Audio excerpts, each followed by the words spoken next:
Baik, mari kita lanjutkan pada tata laksana terapi atau pengobatan dari gout arthritis ini. Nah, ketika seseorang mengalami hiperuremia ataupun gout arthritis, apa sih yang harus dilakukan? Terapi-terapi apa saja yang bisa menjadi pilihan untuk pasien?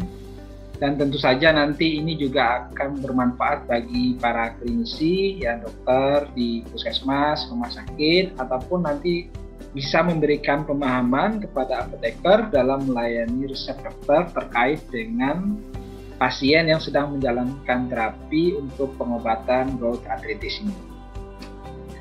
Nah, tujuan dari terapi gout arthritis ini adalah yang pertama menghentikan serangan akut dengan cepat ya, ketika memang hiperuremia itu telah berkembang menjadi serangan gout ya. Kemudian tentu saja dibutuhkan terapi obat ataupun terapi non obat untuk mencegah serangan gout arthritis berikutnya. Dan yang paling penting ketika seseorang telah mengalami gout arthritis ya, maka diperlukan obat untuk menurunkan kadar asam urat ke level normalnya. Dan lebih lanjut, pengobatan ataupun terapi yang diambil oleh dokter dan dijalankan oleh pasien itu haruslah mampu mencegah komplikasi lain yang terkait dengan deposisi kristal urat di dalam jaringan ya, seperti mencegah terjadinya batu ginjal atau mencegah kecacatan pada kaki dan bagian tangan lain yang terdampak dari serangan gout arthritis ini. Nah, tentu saja tujuan terapi yang lebih luas adalah merubah gaya hidup, karena bagaimanapun penyebab yang dapat dikendalikan adalah tingginya asupan makanan dan minuman yang mengandung urin gitu ya. Tadi sudah dijelaskan pada video pembelajaran sebelumnya. Nah, konsep terapi dari gout arthritis ini ada dua macam. Yang pertama ya adalah pengobatan nyeri dan inflamasi ketika terjadinya serangan gout. Nah, obat-obat yang dapat digunakan diantaranya adalah antiinflamasi, baik dari golongan non-steroid antiinflamasi seperti piroxicam dan lain sebagainya, atau menggunakan colchicine ya sebagai antiinflamasinya. Nah, kemudian konsep yang kedua, terapi menggunakan obat adalah untuk menurunkan kadar asam urat. Ini terkait dengan pencegahan serangan gout akut atau untuk terapi profilaksisnya. Nah, obat-obat yang bisa digunakan adalah obat dari golongan agen hipouremia ya, seperti allopurinol dan febuxostat ya, dan agen urokosurik seperti probenecid. Nah, kemudian ketika pasien belum mengalami serangan gout, maka ini tidak membutuhkan terapi obat ya. Terapi pilihan yang dapat digunakan untuk pasien hiperuremia yang belum pernah mengalami serangan gout adalah terapi modifikasi gaya hidup. Nah, nanti kita akan bahas seperti apa terapi modifikasi gaya hidup yang dapat dilakukan oleh pasien di rumah. Nah, terapi modifikasi gaya hidup ini harus dilakukan baik untuk pasien yang belum pernah mengalami serangan gout ataupun yang telah pernah mengalami serangan gout ya, ini tetap dilakukan terapi modifikasi gaya hidup. Nah, diantaranya adalah pertama menurunkan berat badan ke berat badan ideal, karena umumnya penderita gout arthritis ini adalah orang yang pola makannya tidak terkendali dan tidak seimbang yang berimplikasi pada peningkatan berat badan. Peningkatan berat badan ini juga akan mengentalkan darah ya, karena tingginya kadar lemak di dalam darah yang berimplikasi pada tingginya kadar asam urat ya, karena tadi hipertrigliseridemia, hiperlipidemia itu merupakan faktor risiko dari hiperuremia. Hiperuremia juga merupakan faktor risiko dari serangan gout arthritis gitu. Kemudian yang kedua adalah menghindari minuman-minuman yang mengandung alkohol ya, karena alkohol itu tinggi purin, serta minuman yang mengandung gula pemanis buatan. Ini juga akan berisiko menimbulkan hiperuremia atau tingginya kadar asam urat, sehingga harus mulai dikurangi atau kalau perlu dihentikan.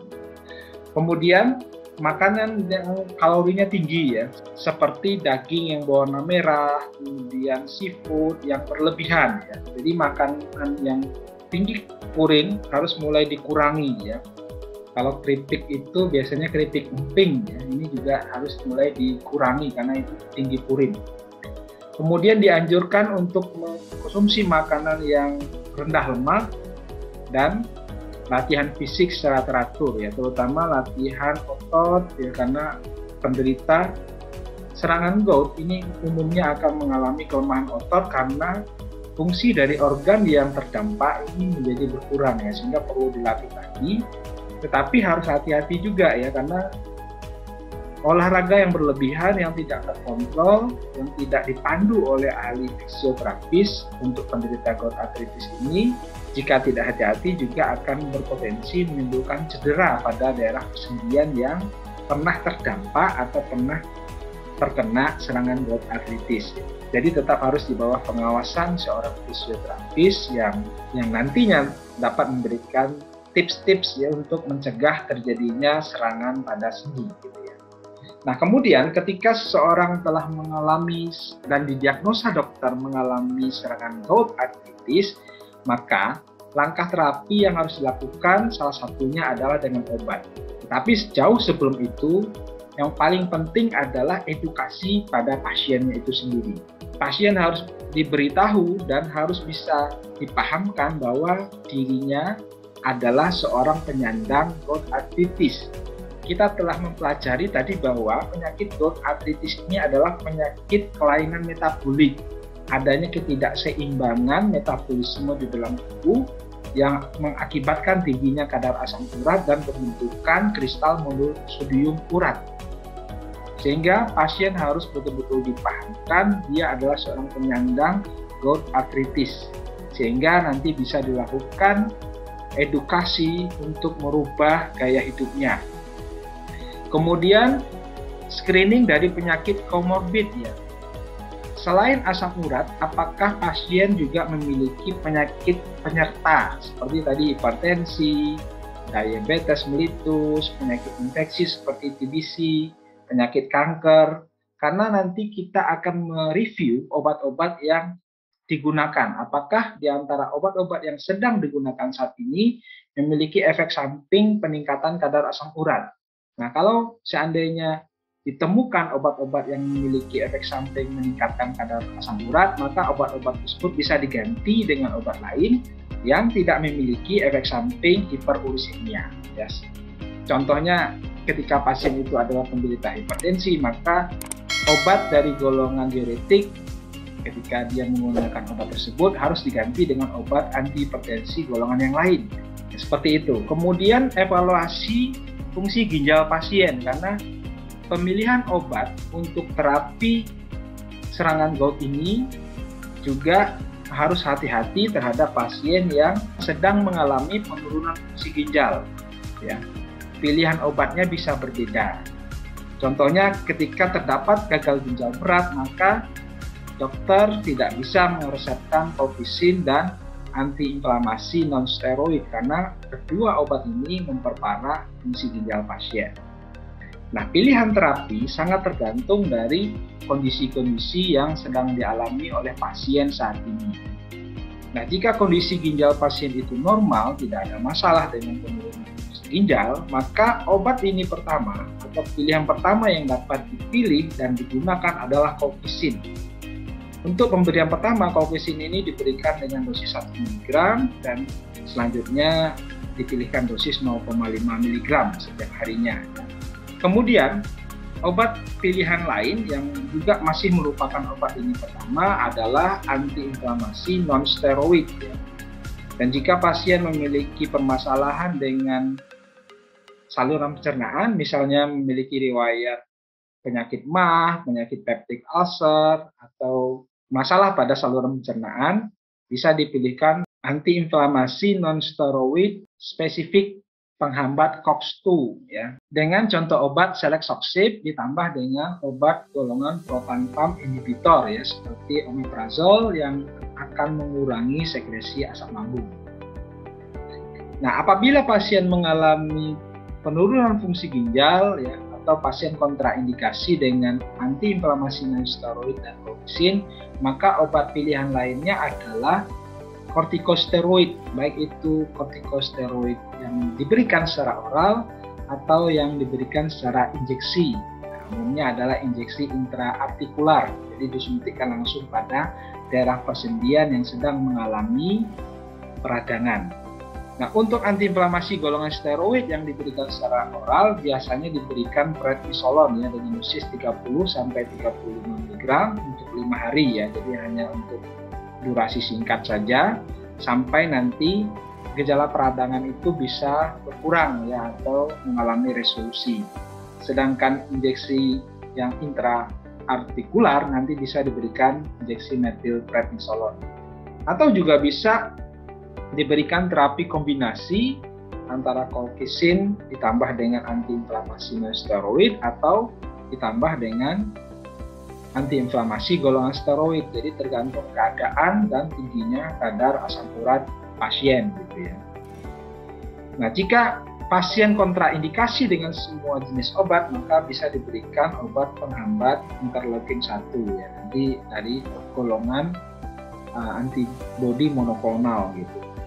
Nah, selanjutnya dilakukan pemantauan ya ketika serangan gout pasien itu sudah mulai mereda, peradangan yang terjadi pada persendian telah berkurang, pasien tidak lagi merasakan rasa nyeri, baru dimulai terapi penurunan kadar asam urat atau ditambah dengan terapi profilaksis serangan ya jika memungkinkan.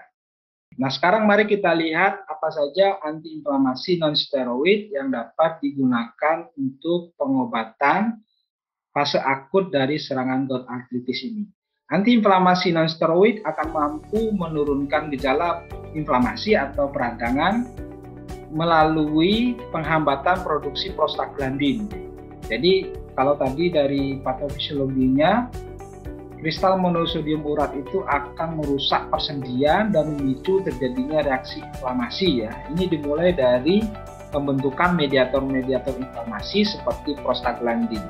Ya, sehingga dengan pemberian obat antiinflamasi non-steroid ini akan mengurangi gejala peradangan. Nah, obat-obat yang dapat digunakan diantaranya adalah etendolac, fenprofen, kemudian yang paling familiar di Indonesia ada ibuprofen, ketoprofen, dan indomethacin ya. Kemudian ada naproxen, peroxicam, solindac, dan celecoxib ya. Nah, untuk antiinflamasi non-steroid yang paling penting diperhatikan ya diantaranya adalah apakah pasien mengalami penurunan fungsi ginjal atau tidak ya. Not recommended in patient with advanced renal disease ya. Ini adalah tidak direkomendasikan untuk pasien yang sedang mengalami penurunan fungsi ginjal dan digunakan secara hati-hati ya pada pasien yang memiliki penurunan fungsi ginjal sedang dan ringan. Kemudian secara umum efek samping dari antiinflamasi non-steroid ini adalah gangguan pada saluran pencernaan. Nah, dalam tahap monitoringnya ini perlu diperhatikan atau jika telah ada riwayat sebelumnya pasien pernah mengalami penyakit MAH, penyakit peptic ulcer ya, penyakit GERD, maka pilihan terapinya adalah antiinflamasi non-steroid spesifik penghambat COX-2 ya, seperti celecoxib ini ya, dengan nama dagang Celebrex. Ini adalah antiinflamasi yang mampu mengurangi peradangan dari golongan non-steroid, tetapi dia tidak menimbulkan efek samping pada saluran pencernaan dan ginjal. Nah, kemudian yang kedua adalah colchicine ya. Colchicine ini merupakan obat pertama kali yang harus dipertimbangkan terlebih dahulu sebelum pemilihan antiinflamasi non-steroid ya. Colchicine adalah anti radang yang nantinya akan memberikan efek yang baik jika digunakan kurang dari 48 jam. Pada tata laksana terapi yang dikeluarkan oleh Ikatan Reumatologi Indonesia atau IRA itu agak sedikit berbeda ya, yaitu kurang dari 12 jam kalau IRA rekomendasinya. Nah, colchicine ini bisa diberikan melalui injeksi atau sediaan oral ya, tablet ya, dengan dosis 1 mg untuk pemberian pertama kali dan dilanjutkan dengan 500 mikrogram tiap 2-3 jam ya, untuk pengobatan hari pertama sampai rasa sakit itu mereda. Sedangkan untuk tablet ya umumnya diberikan 0,5 sampai 1,2 mg, dilanjutkan dengan 0,5 mg setiap 1 sampai 2 jam. Nah, mekanisme kerja dari colchicine ini adalah menghambat aktivitas fagosit ya, yang dilakukan oleh makrofag atau MNP pada gambar ini ya, di mana aktivitas makrofag yang dihambat ini akan menghentikan reaksi inflamasi karena migrasi leukosit ke darah sendi ini juga akan dihalangi ya, akan berhenti dengan sendirinya ketika aktivitas makrofag dihambat oleh colchicine gitu. Nah, selanjutnya adalah antiinflamasi dari golongan steroid ya. Seperti yang saya katakan tadi bahwa obat ini merupakan obat lini kedua ketika colchicine atau antiinflamasi non steroid tidak bisa digunakan, khususnya pada pasien yang mengalami penurunan fungsi ginjal ya. Nah, kortikosteroid juga bisa digunakan sebagai terapi kombinasi ya tadi dengan colchicine misalnya ya. Nah, baik dia sebagai terapi tunggal ataupun terapi kombinasi, maka pilihan obatnya cukup banyak ya, diantaranya dapat diberikan secara oral ya, seperti prednison ya, obat pilihannya adalah prednison. Kemudian jika kondisi persendian pasien itu cukup parah ya, maka antiinflamasi golongan steroid ini bisa diberikan secara injeksi intraartikular atau disuntikan langsung pada persendian yang sedang mengalami peradangan ya. Nah, obatnya adalah triamisolon ya.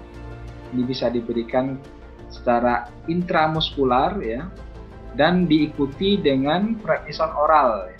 Nah, pemberian injeksi intraartikular ini hanya pemberian tunggal saja ya untuk mempercepat aksi. Nah, mekanisme aksi antiinflamasi golongan steroid dalam pengobatan serangan gout ini adalah menghambat pelepasan sitokin dan meredakan gejala inflamasi dengan cepat ya, melalui mekanisme aksinya pada enzim fosfolipase A2. Nah, itu tadi terapi obat yang dapat diberikan pada fase akut ya, untuk meredakan serangan peradangan atau inflamasi dan rasa nyeri. Nah, sehingga ketika gejala rasa nyeri dan radang telah hilang, ya, maka pengobatan dapat dilanjutkan dengan pengobatan yang bertujuan untuk menurunkan kadar asam urat. Nah, terapi penurun kadar asam urat ini umumnya baru diberikan setelah terapi untuk menghilangkan gejala pada fase akut, ya. Ketika serangan itu terjadi pertama kali, ya. Baru dilanjutkan dengan terapi penurunan kadar asam urat, ya.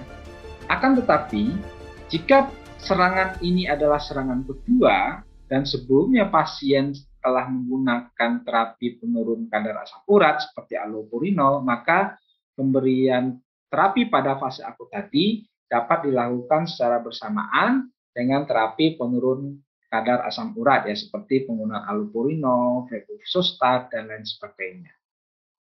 Nah, terapi penurun kadar asam urat ini dilakukan pada masa transisi antara serangan pertama dan serangan kedua, dan setelah dipastikan kadar asam urat pasien masih tinggi ya.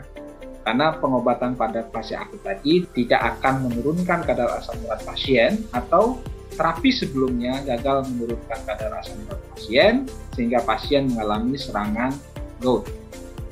Nah, terapi penurun kadar asam urat juga dilakukan pada tata laksana terapi gout kronis ya, ketika pasien telah berkali-kali mengalami serangan gout ya. Nah, kapan seseorang disebut mengalami gout kronis? Ya, ketika pasien yang mendapatkan serangan akut kurang dari 12 bulan dari serangan pertama, artinya jaraknya nggak sampai setahun ya. Nah, ketika serangan kedua jaraknya nggak sampai setahun, maka pasien telah bisa dikatakan mengalami hiperurisemia kronis dan gout kronis, sehingga memang harus mendapatkan terapi penurun kadar asam urat. Atau pasien baru saja mengalami serangan gout untuk pertama kalinya, dan terapi penurun kadar asam urat ini digunakan sebagai terapi profilaksis atau terapi pencegahan untuk serangan berikutnya. Nah, untuk obat penurun kadar asam urat ada dua tadi yang kita sebut dengan agen hipouresemia seperti allopurinol dan febuxostat, dan agen uroposurik ya. seperti probenecid ya. Berikut ini adalah kriteria kapan memulai terapi profilaksis. Nah, seperti yang saya jelaskan tadi, pasien harus mendapatkan terapi profilaksis ketika mengalami serangan akut pertama kali setelah serangan, atau pasien mengalami serangan lebih dari 1 kali dalam 12 bulan terakhir. Ya. Kemudian pada serangan akut pertama, hasil pemeriksaan pasien menunjukkan adanya topi, ya, penumpukan kristal monosodium urat yang sangat besar, dan itu terdeteksi dari pengambilan sampel cairan sinovial pada sendi. Ya.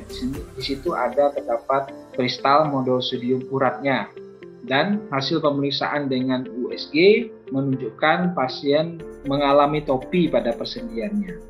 Nah, kemudian yang ketiga, pasien telah mengalami batu ginjal, ya, yang mana batu ginjalnya itu adalah monosodium urat. Kriteria selanjutnya adalah pasien juga harus menjalankan terapi penyakit lain, ya, seperti penyakit hipertensi, ya, dan menggunakan obat diuretik, serta pasien pediatrik dengan riwayat penyakit keluarga mengalami penyakit gagal ginjal atau penyakit jantung. Beberapa kriteria tersebut dapat menjadi dasar bahwa pasien harus menjalani terapi profilaksis dengan menggunakan obat-obat yang mampu menurunkan kadar asam urat di dalam darah. Nah, berikut adalah obat-obat yang dapat digunakan untuk menurunkan kadar asam urat. Yang pertama adalah penghambat xantin oksidase yang saya sebut tadi sebagai agen hipouresemia. Nah, obatnya ada 2, yaitu allopurinol dan febusustat, ya.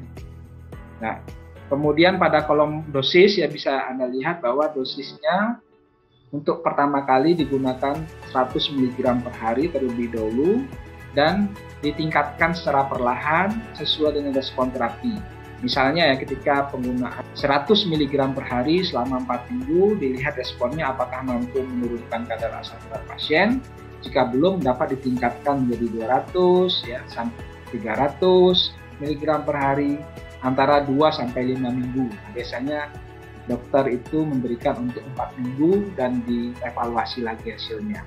Nah, ketika kadar asam urat pasien itu normal pada dosis tertentu, maka dosis itu ditetapkan sebagai dosis pemeliharaan ya, atau dosis terapi.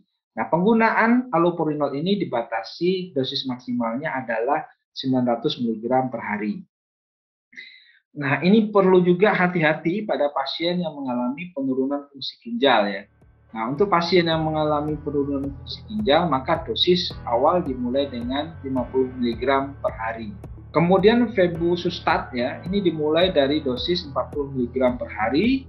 Titrasi atau peningkatan dosis ini bisa dilakukan tiap 2 minggu setelah kadar asam urat belum mencapai target. Sama seperti allopurinol tadi ya. Dosis bisa ditingkatkan sampai didapatkan kadar asam urat yang normal ya sebagai respon terapi dari obat. Kemudian golongan obat yang kedua adalah urikosurik. Ya, urikosurik ini adalah obat-obat yang dapat meningkatkan ekskresi asam urat melalui ginjal. Di antaranya adalah probenecid ya. Probenecid ini nanti bekerja dengan cara meningkatkan ekskresi asam urat melalui urin ya. Dosis awalnya adalah 200 mg 2 kali sehari selama 1 minggu dan selanjutnya dapat ditingkatkan menjadi 500 mg 2 kali sehari dan dosis dapat ditingkatkan ya tadi titrasi sampai respon terapinya itu memberikan kadar asam urat berada di range normalnya. Kemudian pada pasien dengan komorbid penyakit hipertensi, maka antihipertensinya harus diganti ya. Pilihan terapi antihipertensi yang dianjurkan adalah losartan, di mana losartan ini juga selain menurunkan tekanan darah pasien, ini juga dapat menurunkan kadar asam urat melalui peningkatan ekskresi asam urat melalui urin. Sementara itu, ketika penyakit penyerta pasien itu adalah hipertriglyceridemia atau hiperlipidemia, maka pemilihan obat anti-hipertriglyceridemianya itu adalah fenofibrat ya. Kemudian ada obat lain yang masih relatif baru, belum beredar di Indonesia, yang namanya pegloticase ya. Ini adalah sebuah obat yang mampu menghambat suatu enzim ya di dalam tubuh yang hanya dapat diberikan secara intravena. Ya. Peglotikase ini nanti akan menghambat enzim urat oksidase. Nah, kemudian ini adalah tata laksana terapi obatnya ya, di mana obat ini pertamanya diupayakan terlebih dahulu allopurinol ya ketika memang tidak ada kontraindikasi ya. Kemudian second line-nya bisa digunakan. Nah, second line-nya ini bisa digunakan ketika pasien mungkin mengalami alergi dengan allopurinol, bisa digunakan febuxostat ya. Ketika fungsi ginjal pasien itu normal, bisa digunakan febuxostat atau obat-obat lain seperti probenecid ya, obat dari golongan urikosurik. Tetapi ketika pasien mengalami penurunan fungsi ginjal, febuxostat masih bisa digunakan, tetapi dengan penyesuaian dosis ya, dan hanya febuxostat yang bisa digunakan, sementara yang lain tidak. Nah, seperti yang saya katakan tadi, allopurinol adalah obat ini pertama untuk menurunkan kadar asam urat pasien dengan cara kerja menghambat enzim xantin oksidase ya, di mana enzim ini terlibat di dalam merubah xantin menjadi asam urat ya. Kemudian dapat digunakan pada pasien dengan penurunan fungsi ginjal, asal tidak gagal ginjal ya, dengan dosis yang diturunkan. Kemudian juga dapat digunakan bersamaan dengan diuretik. Nah, febuxostat ini juga merupakan penghambat xantin oksidase ya, yang efikasinya sebanding dengan allopurinol dan efek samping yang lebih ringan daripada allopurinol. Obat ini bisa digunakan pada pasien dengan penurunan fungsi ginjal, akan tetapi harganya masih mahal ya di Indonesia.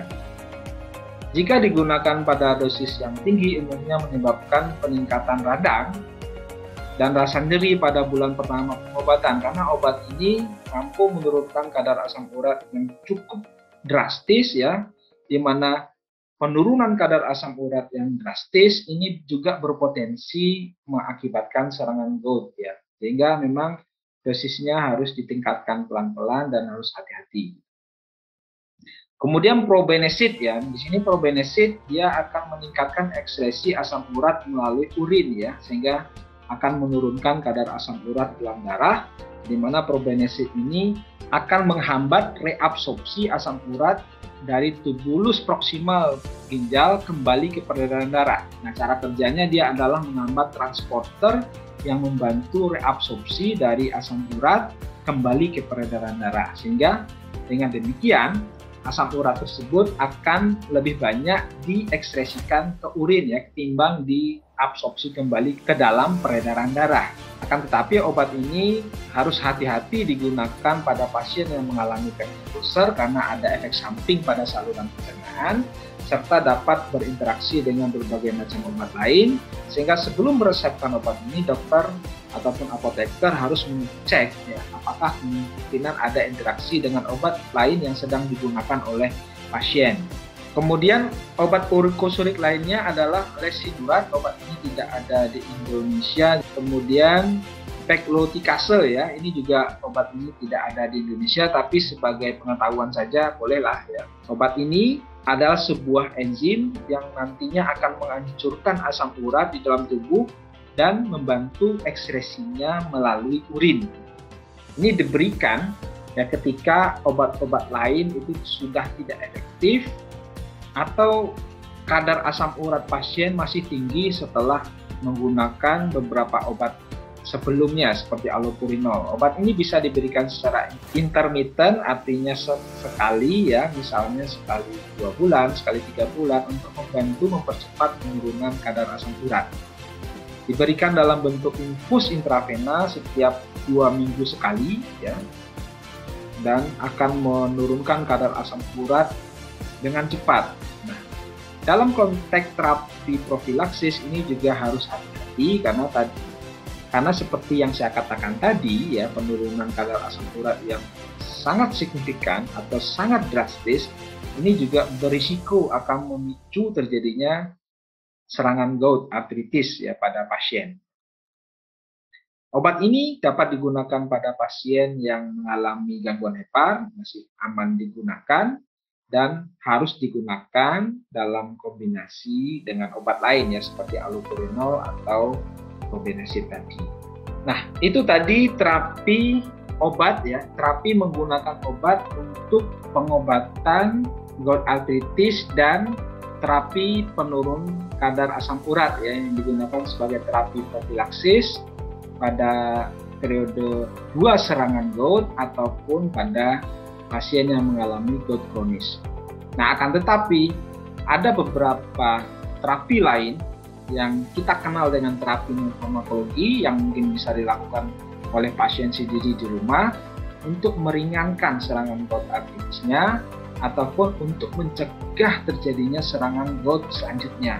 Nah, diantaranya seperti yang telah saya sampaikan tadi, pasien harus diberikan edukasi, diberikan pemahaman, ya, kemudian diminta untuk mengubah pola hidup atau gaya hidup, terutama pola makanan, serta menurunkan berat badan ke kondisi ideal, ya. Kemudian menghindari makanan yang tinggi purin, ya. Pasien harus diberitahu list atau daftar makanan dan minuman yang kandungan purinnya tinggi, ya, seperti makan organ dalam dari hewan, ya, dari sapi, ya, ayam, ya, seperti hati, ginjal, usus, gitu ya, jeroan kalau orang Jawa bilang. Kemudian daging yang berwarna merah, makanan laut atau seafood, ya, sayuran dengan mengandung purin yang tinggi seperti bayam, ya, keripik emping dan lain sebagainya. Kemudian menurunkan berat badan, minum air putih yang banyak, mengkompres dengan es, ya, pada sendi yang mengalami serangan untuk mengurangi sensasi rasa sakit yang terjadi pada saat serangan. Kemudian menaikkan kaki ke atas, ya, sekitar 5-20 menit, ya. Ini juga akan membantu meringankan rasa sakit yang dialami pasien. Kemudian untuk mencegah kerusakan lebih lanjut pada persendian, karena umumnya pasien juga masih harus beraktivitas seperti bekerja dan lain sebagainya, bisa menggunakan sepatu yang dimodifikasi khusus, ya, sehingga akan mengurangi beban persendian ketika bergerak, ya. Tetap beraktivitas sewajarnya, berolahraga di bawah pengawasan ahli fisioterapis, ya, serta istirahat yang cukup. Nah, kemudian pemantauan terapi obat, ya, dan efek samping obat. Pemantauan terapi obat tadi telah saya singgung sedikit pada saat menjelaskan efek terapi dari obat, ya, di mana pasien umumnya akan diberi terapi obat selama 1 bulan, ya, atau 4 minggu, dan kemudian dilakukan pemeriksaan kembali oleh dokter. Pemeriksaan yang akan dilakukan oleh dokter diantaranya adalah berkurangnya gejala dan peradangan, dan mungkin saja dilakukan pengambilan sampel cairan sinovial atau pemeriksaan darah, ya, untuk mengukur kadar asam uratnya, dan akan dilihat apakah kadar asam uratnya itu telah mencapai target. Nah, seperti yang saya katakan tadi, ya, untuk target laki-laki itu harus di bawah 7 dan perempuan di bawah 6 mg per desiliter. Nah, pada pasien yang memiliki komorbid, ya, seperti penyakit hipertensi, diabetes, targetnya itu lebih rendah lagi, yaitu sekitar 5 mg per desiliter. Dan setelah kadar asam urat pasien normal, bukan berarti pasien bebas dari pemantauan, ya. Artinya pasien tetap didorong untuk melakukan pemantauan secara periodik, ya, misalnya sekali 6 bulan, untuk melihat apakah terapi yang dijalaninya, baik itu terapi modifikasi gaya hidup ataupun masih menggunakan terapi obat untuk terapi profilaksis, itu berhasil atau tidak menjaga kadar asam uratnya, yaitu sekitar sekali 6 bulan paling tidak.